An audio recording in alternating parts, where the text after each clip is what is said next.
Bonjour TikTokers, YouTubeurs et autres Facebookers, partie 2 du mois d'août, là, de début août. Je vous parlais d'un exemple avec la notion de responsabilité qui nous suit dans notre vie et de vie en vie. Donc cette personne m'appelle et m'explique que dans sa vie, elle a des enfants et un ex-mari, et cet ex-mari lui réclame de l'argent pour pouvoir prendre le relais de la garde de leur fille.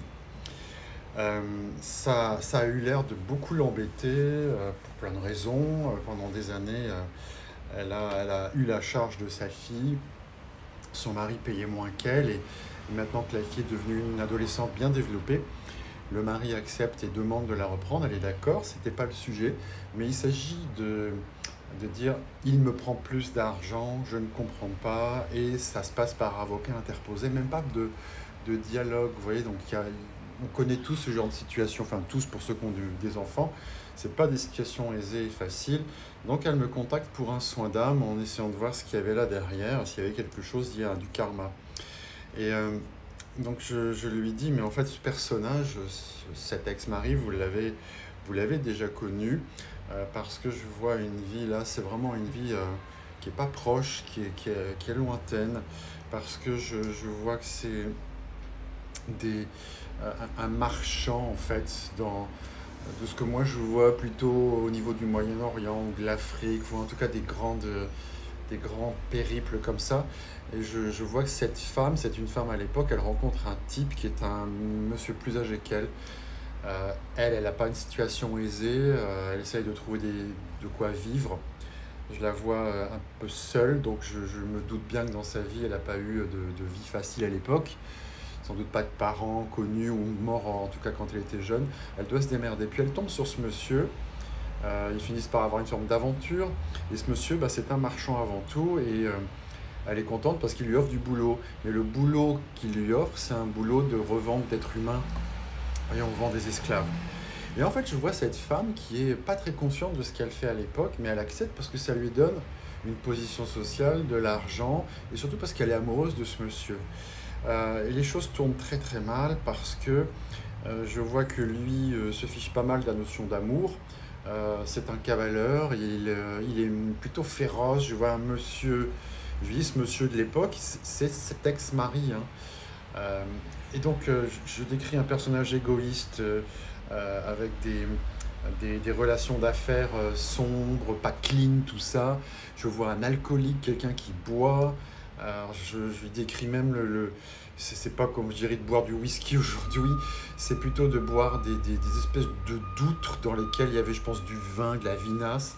En tout cas, ce monsieur, je le voyais jouer même à des jeux avec d'autres potes à lui. Alors, on se trouve vraiment à un siècle où les gens ont chaud. Je me demandais si c'était pas l'époque un peu gallo-romaine, quelque chose comme ça. Enfin, je dis, c'est pas que vous jouez aux cartes, c'est que vous jouez aux dés. Il y a des choses comme des dés.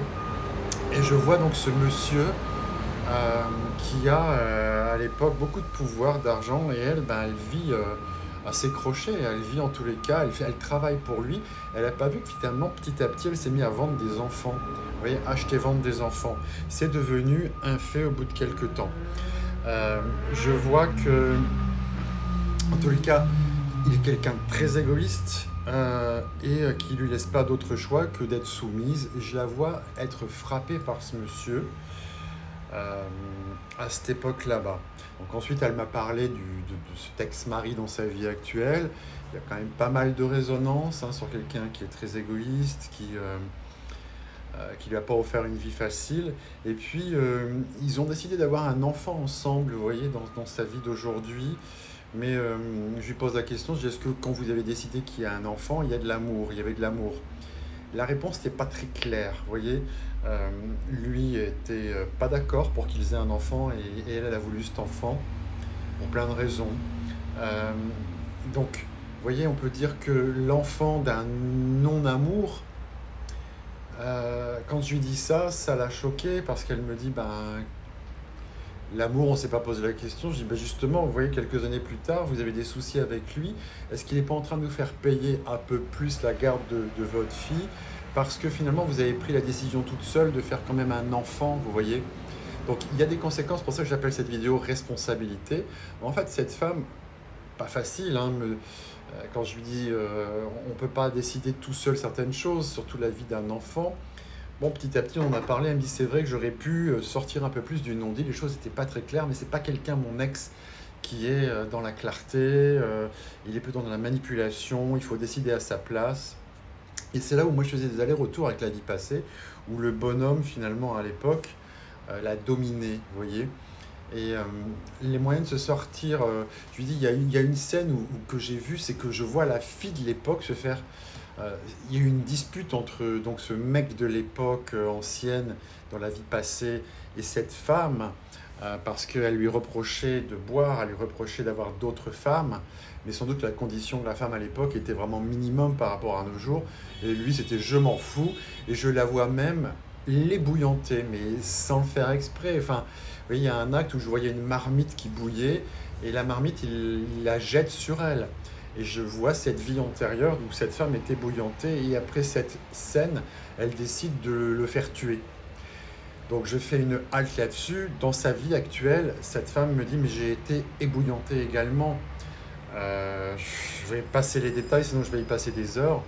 Vous voyez les résonances du passé, je vois cette scène où elle était bouillantée, et puis dans sa vie actuelle où elle a été ébouillantée au ventre et à la cuisse, me dit-elle, sans rentrer dans les détails.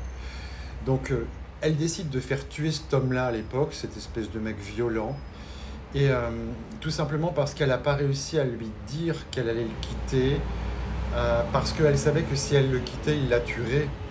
Et donc on est dans une scène de violence, on est dans une espèce de non-dit où ce type finalement ça n'a pas été si difficile de le faire tuer, puisque les anges me disaient, il était tellement haï que quand on en a parlé à 3-4 bonhommes autour d'elle à l'époque, il n'y a pas eu de difficulté à trouver un volontaire, vous voyez, puis c'était une époque où on pouvait se faire trancher la gorge dans une rue, évidemment la police ne vous cherchez pas. Donc c'est comme ça que ça s'est fait. Et cette femme, en fait, a eu à l'époque une espèce de chemin de vie qui a changé, parce que je lui dis, à ce moment-là, vous êtes parti, vous avez pris toutes vos affaires, vous ne vouliez plus rester dans cette ville, dans cet endroit. Et il y a eu une repentance de vous, comme si vous demandiez pardon d'avoir fait cet acte, vous voyez. J'ai dit, je vous vois sur un dos d'âne, partir dans des montagnes, et là vous avez prié tous les jours. Alors je ne sais pas qui elle priait, je ne voyais pas si c'était chrétien, musulman, peu importe, je voyais une femme qui priait, et les anges me disaient, parce que cette femme a prié, alors le karma n'est pas sur le fait d'avoir fait tuer quelqu'un, de toute façon cet homme était haï, c'est simplement sur le fait de la responsabilité pas prise, parce que on me dit que cette femme a eu du mal à exprimer les choses à cette personne à l'époque, elle aurait dû lui parler, elle ne l'a pas fait, elle l'a fait tuer, et dans sa vie actuelle, c'est finalement ce qui n'a pas été clair non plus avec son ex, si vous me suivez dans cette histoire, hein. Cet ex avec qui elle décide d'avoir un enfant, pas se faire avorter, c'était la deuxième fois, mais les choses n'ont pas été claires. Et aujourd'hui, je lui dis, vous savez, dans les triangles dramatiques du sauveur, persécuteur, victime, pour faire un peu d'analyse transactionnelle, quand on ne dit pas clairement les choses, quelque part on met sous terre, sous le tapis, et ça revient le lendemain. Et lui, il est en train de vous taper dessus en vous demandant de payer plus cher finalement pour la garde de sa fille, que c'était le cas avec vous. Et je dis, c'est le karma aussi du passé où vous marchandiez les enfants qui revient là. Donc la scène pour enfin sortir de ce karma avec lui, c'est de lui parler à ce bonhomme, de ne pas passer que par l'avocat, mais d'aller lui dire, tu sais, à l'époque, quand on a décidé d'avoir cette fille, j'ai bien vu que tu ne le voulais pas, j'ai donc assumé toute seule, j'ai pris la décision pour toi et je m'en excuse, mais maintenant notre enfant est là et on l'aime, vous voyez, ça arrive.